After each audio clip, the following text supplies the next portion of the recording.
اچھا یہ بڑا اہم سوال ہو گیا ہے کہ پولیٹیکل یہ سوال ہے، لیکن ہمارے یہاں جو تنقید رہی ہے اس میں تو پولیٹیکل سوال ہمیشہ ٹھوس اٹھائے ہیں، لیکن اب پالیٹکس جو ہے وہ تنقید کو استعمال کر کے اس میں سے ٹھوس پر جو ہے وہ بالکل ہی غائب کر رہی ہے. میرے خیال اس پہ ہمیں جو ہے مزید بات آگے بڑھانی چاہیے کہ کبھی تنقید جو ہے وہ پولیٹیکل ہونے کا مطلب یہ تھا کہ جو اصل صورتحال ہے جس میں لوگ رہ رہے ہیں، جسے لوگ بھگت رہے ہیں، بھوگ رہے ہیں، اس کو ادب میں تلاش کیا جائے، اس کی روشنی میں ادب کی تعبیر کی جائے. اب ہم کہہ رہے ہیں کہ تنقید کو پولیٹکس جو ہے پالیٹکس نے کیا کر دیا ہے، معنی اسے غائب کر دیا ہے پاور اسٹرکچر میں. جی پچھلے 35 سال جو ہے وہ ہم نے حالت جنگ اور نازک دور میں گزارا، جس میں ملک نازک دور سے گزر رہا ہوتا ہے اور ہم حالت جنگ میں 35 سال. یہاں جتنے لوگ بیٹھے ہوئے ہیں، جب وہ میٹرک کر رہے تھے تو افغان جہاد اپنے دشمن، افغان جہاد ختم ہوا تو دہشت گردی کا دور آ گیا، طالبان کا دور آ گیا، طالبان کا دور ختم ہوا تو دہشت گردی کا دور آ گیا. ایوب خان کی سٹیٹمنٹ ابھی واٹس ایپ پہ آئی ہے جس نے کہا کہ ہم ایک انتہائی نازک دور سے گزر رہے ہیں. آپ پچھلے ہفتے کا اخبار اٹھا لیں، وہاں پر بھی یہ لکھا ہو. اب یہ جو حالت ہے، اس حالت میں فکر پروان نہیں چڑھتی، سوچے نہیں ہوتی، کیونکہ حالت جنگ میں یا بندوق کے سامنے ہوتے ہیں یا بندوق کے پیچھے ہوتے ہیں، یا آپ نشانے پر ہوتے ہیں یا نشانہ لگانے والے کی قطار میں کھڑے ہوتے ہیں. اس لمحے میں سوچا نہیں جا سکتا، اور یہ لمحہ پچھلے 35 سال سے پریویل کر رہا ہے، ختم ہونے کا نام ہے. اب مجھے یہ بتائیے اس صورتحال کے اندر جب ہمارا کوشچن ختم ہو گیا اور خاص طرح کی مذہبی عسکریت تشدد نے اس روشن خیالی کا خاتمہ کیا جس کے بنانے والوں میں سر سید اور اقبال کا اہم کردار تھا، بعد میں سجاد ظہیر وغیرہ نے اس میں حصہ ڈالا، وہ تو غائب ہو گیا.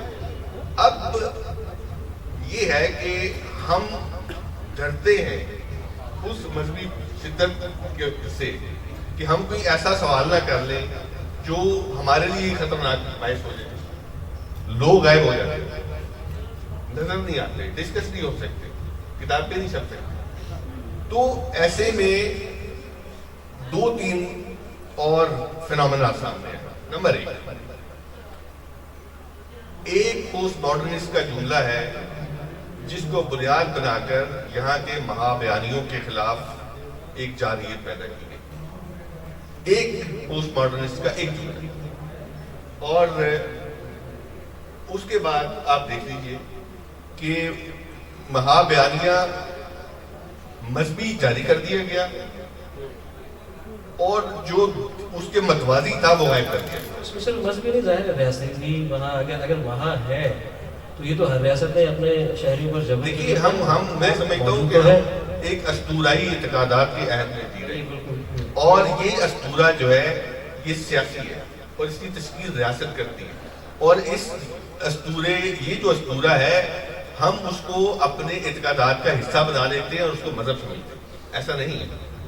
لہذا آپ دیکھ لیجیے فیض آباد کے دھرنے سے لے کر پیچھے تک جو صورتحال ہے اس میں ایک فیکٹر اور سامنے آیا جہاں مہابانیوں والا مسئلہ ہے کہ اسی دوران جو آزاد نقاد تھا وہ غائب ہوا.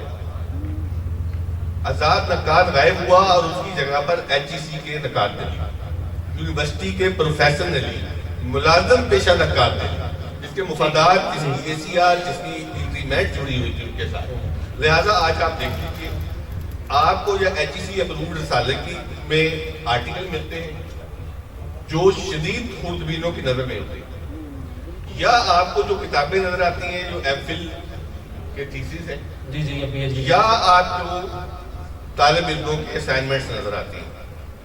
آزاد جو نقاد جو یونیورسٹی سے نہیں جڑا ہوا تھا وہ غائب ہوا. لہٰذا آج آپ دیکھ لیجیے کانفرنسیں ہوتی ہیں، سیمینار ہوتے ہیں اور بڑے بڑے ناموں کے ساتھ ہوتے ہیں. گلوبلائزیشن سے تو ہم نیچے آتے نہیں، اور اتنی بڑی فنڈنگ ہوتی ہے تنقید اور تحقیق کے نام پر اور نکلتا کچھ نہیں. کوئی پوائنٹ آف ویو نہ اسٹوڈنٹ کا ہم بنا پا رہے ہیں، نہ اپنا بنا پا رہے ہیں، نہ ہم کوئی رائے عامہ تشکیل دے پا رہے ہیں. تو میں یہ سمجھتا ہوں کہ یہ وہ سینیریو ہے جس کے اندر نقاد کی آواز غائب ہو گئی، دبا دی گئی. اگر ہم اس